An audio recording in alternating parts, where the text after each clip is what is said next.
if you've been struggling to contract and really grow your mid-traps, then don't worry, this video will solve that issue.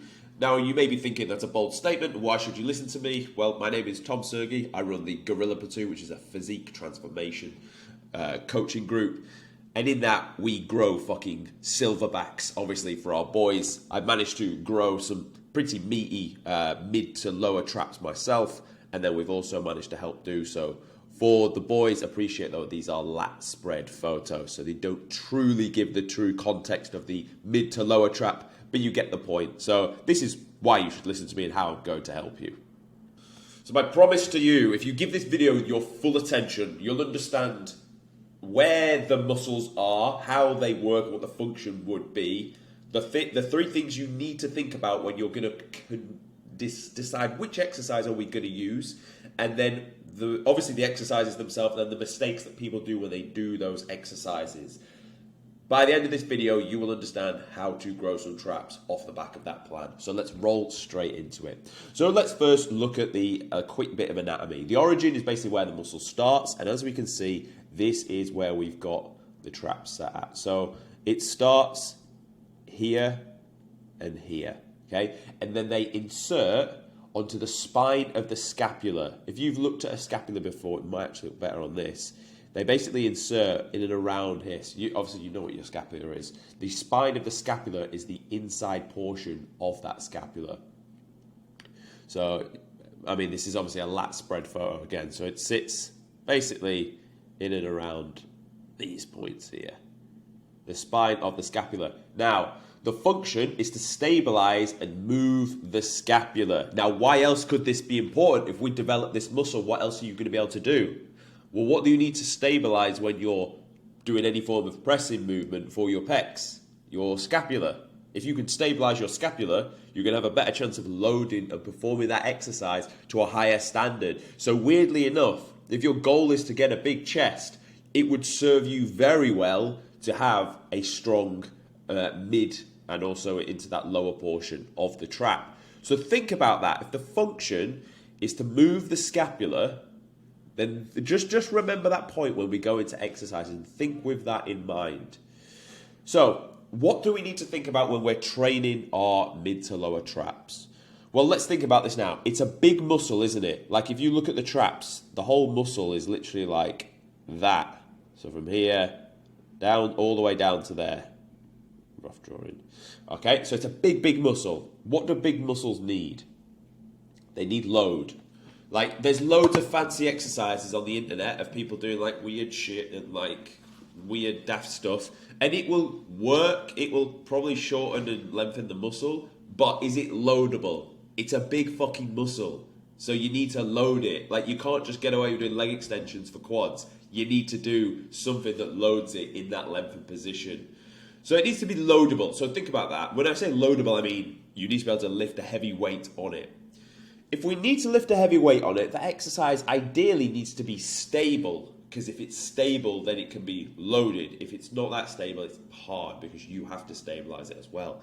And then we also need good range of motion, because if we don't take it for a full range of motion, we're not going to be able to get the gains. And I'm going to show you what the most critical part of these exercises is to hit that portion of the traps as we go through the video. So we'll roll straight into exercise examples. Now, as we go through these exercises, you will be able to pick a little nitpick of each of them where they could be better. So this first exercise you see here, this is a good exercise, but actually it's not as stable. It's loadable for sure if we look at how easily loadable it is. And then as you watch this now, look at the range of motion you can get on here. So as you pull back through this exercise, what you're looking to see, we're looking for max shoulder extension. Shoulder extension means basically how far back can you get your upper arm back behind the body, because that right there, that's where the contraction is happening. If you only pull, I'll show you now, as you pull, like that, a bit less, like maybe like, I don't know if I can pull it back without it. Oh, it's so fast. Okay, like let's say to there, you're not going to get the full contraction. So it's kind of void. Like, remember what the function was? It was to drive this closer to this. Remember, if we look back to our example here, the function wants to literally be to come here, towards here, here, towards here. Okay? And to do so, firstly, when you do the exercise, watch this now, we want to allow it to come back. You want to come shoulder first, bang, then elbow. See that there? Keep the tension at the bottom. So the first thing to move is the shoulder. Why? Because the function was to move the scapula. Biggest mistake, and I'll repeat this on every exercise, people will pull from their hands.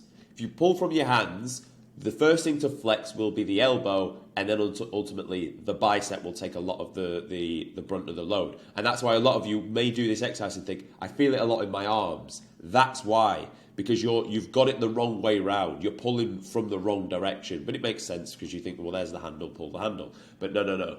You are going to think, I'm going to drive my shoulders back first. But your shoulders will only go so far. So what allows more contraction on the muscle is that elbow coming even further back behind the body. So you pull back, shoulders go so far, then the elbow drags back, get the squeeze. Obviously, this is still loadable, and once you have that discipline to keep yourself fixed and stable, it is still pretty stable. But this is a nice exercise for the range of motion. It's very easy on this exercise to get your elbows far back behind your body. And as well, if you're quite tall and the mechanism is low, just lean back a little bit more, because what you want to do is put the line of force directly onto the working muscle. That's another little tip we can do. Let's move on to the next exercise.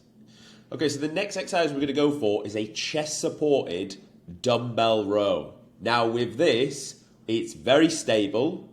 Range of motion is decent, but I'm not sure if you would agree, but where you've been training with your chest fixated on something, maybe you find it just a little bit harder to get your elbows all the way back into that range of motion.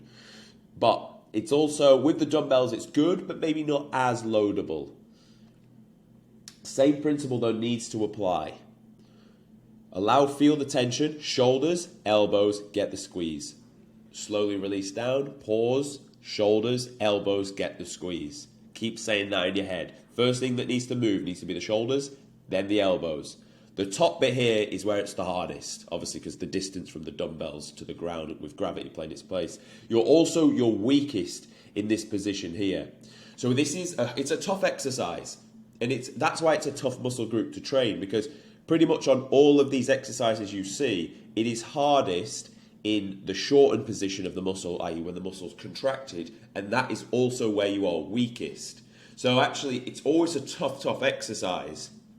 And it is kind of hard to swap them around, because ultimately, like, on the cable, there's not really much tension at the lengthened position, because look how, like, you look at where the plate stack is in relation to the rest of the plates, it's very close down, so the distance it has to travel is not that far.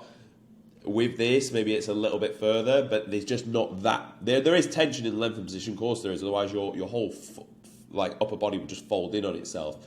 But it's always harder at the top of the exercise, so you just need to pay attention for that. And that's why I'd say move the shoulders, move the elbows, drag up, and then squeeze. And your last rep wants to look like that, where you fucking fight tooth and nail to get it up. Oh, he's gone for another. Come on. There we go. Okay, let's show you the final exercise. Okay, the last exercise, probably the holy grail of building a strong upper back. It's stable, obviously, because you've got chest supported. It's loadable, because you can stick as many plates in there as you want. You could say range of motion is a little bit impeded, because you're now confined to how those bars are made in your gym. So you could say it's a little bit less of range of motion, but to be honest, you still get your elbows far enough back behind your body, as you can see. So again, lead with the shoulder, pause at the top. You'll really struggle with this one because you've loaded it up nice and heavy. So just really work for that top position. Use straps on pretty much all of these exercises. You don't want your grip to fail before your big fucking traps. Okay, grind through the sets. Grind.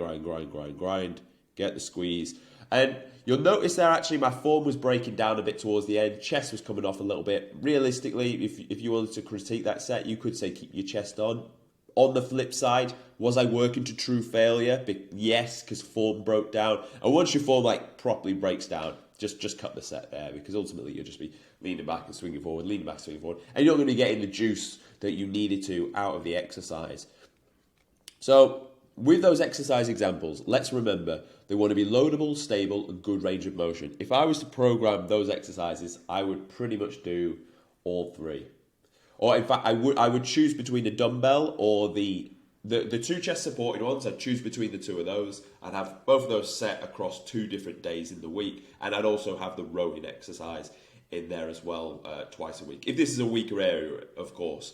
And you could really look to challenge yourself in this. I would do 1 top set and 2 back off sets, obviously on both exercises, and I do that 2 times a week. So that's how I'd program my sets and reps for it. You're looking for the reps. Your top set wants to be 6 to 10. Your back off set wants to be 12 to 15, and you're going to do 2 of those. So you're going to put a lot of volume, a lot of load through them. Big muscle can take a big beating. Do that twice a week, and you'll be in a good space. But just remember, the reason you're not feeling and contracting your traps is probably down to a few things. Number 1 was you're just not getting your elbow far enough back. Leading from that, you're probably pulling from your hands, so your bicep is taking over, and ultimately you're just not where your arms are getting like beaten up first. To then think about pulling your elbow back, and then think about trying to contract your shoulder blades together. Fucking nightmare. If you try and do it the opposite way to how I'm telling you to do it, it's going to be an absolute nightmare. You're going to pull from your hands and your biceps are going to hurt. Then you're going to try and get your arm back, but you can't really get that far. So you can't really get your contraction of the trap. So remember the function. Remember the origin insertion. Goal was to pull these 2 points together and to move from the scapula. So just think that. Always think, move the scapula, then the elbow to follow. Why does the elbow follow? So we can get more contraction, more range of motion. As a result, your hands that are just connected to the tools, hence straps, will end up here anyway. That will happen regardless if you do it my way around, but the contraction will be a lot better. I hope you found this useful. If you did, subscribe to the channel, follow me on Instagram for if you're quite into mindset things and like philosophies and stuff. I put that with like my quotes, and it has a bit more background about me if you want to learn a bit more about what I do. And obviously if you want to work with me, there'll be a link in the description. And that is all I will say. I will see you tomorrow.